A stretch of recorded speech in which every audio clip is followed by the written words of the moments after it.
Before we begin, please imagine the bell notification is on and you're subscribed to Huna Stories. My fiance's ultra-rich parents had already decided I was trash before I even walked through their gates.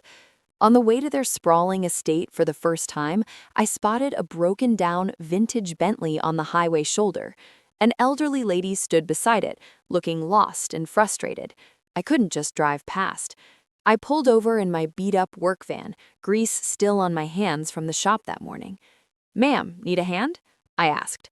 She looked me up and down, my oil-stained shirt, calloused fingers, and her eyes softened. "Young man, this old girl won't start. I'm afraid I'm stranded." It was a 1958 Bentley S1 Continental, rare, beautiful, temperamental. The fuel pump had failed. I popped the hood, diagnosed it in minutes, and spent the next 45 minutes on the side of the road, tools in hand, replacing the part with a spare I luckily had in my van. My suit jacket was ruined, my shirt soaked in sweat and oil, but when that straight-six engine roared back to life, the woman's face lit up like Christmas. "You're a godsend," she said, pressing a $100 bill into my hand. I refused it. "Just happy to help. Drive safe." I didn't know then that kindness would become my greatest weapon. When I finally arrived at the Kensington estate, I was an hour late. Victoria met me at the marble steps, eyes wide with panic. "James, what happened to you?" she whispered, staring at the black grease streaks across my chest. Before I could explain, her parents appeared, Edward and Margaret Kensington, both dressed like they'd stepped out of a Vogue photo shoot. Edward's lip curled in disgust. "So, this is the garage owner you've been telling us about. You look like you just crawled out under a truck." Margaret clutched her pearls. "Darling, we raised you better than this. He's filthy." I opened my mouth to apologize, but Edward cut me off. "Punctuality is a sign of respect. You've already failed. I think it's best if you leave before you ruin the carpets." My heart sank. Victoria's eyes filled with tears.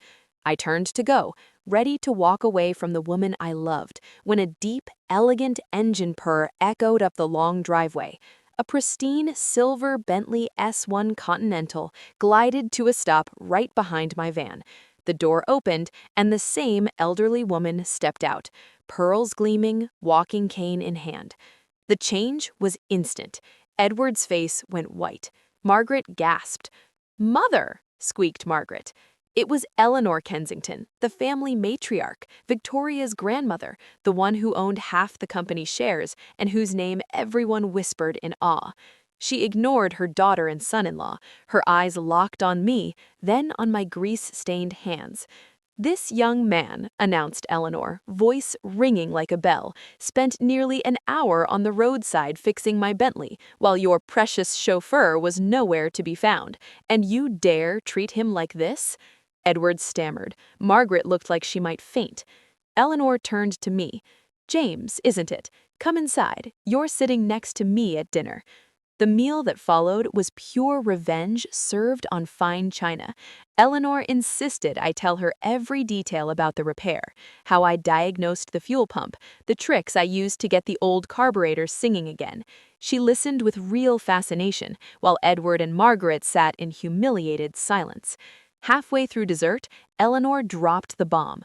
"For 20 years, my late husband's private collection of classic cars has sat untouched in the East Wing garage. No one in this family has the skill or the heart to care for them properly." She looked straight at Edward. "I've just found the perfect curator.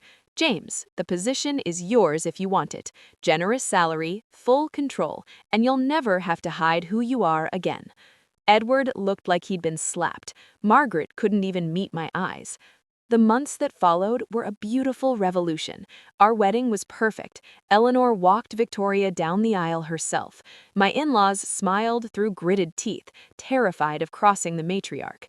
I spent my days in that cathedral of automotive history, polishing chrome, tuning engines, bringing back to life Ferraris, Aston Martins, and Rolls-Royces that hadn't moved in decades.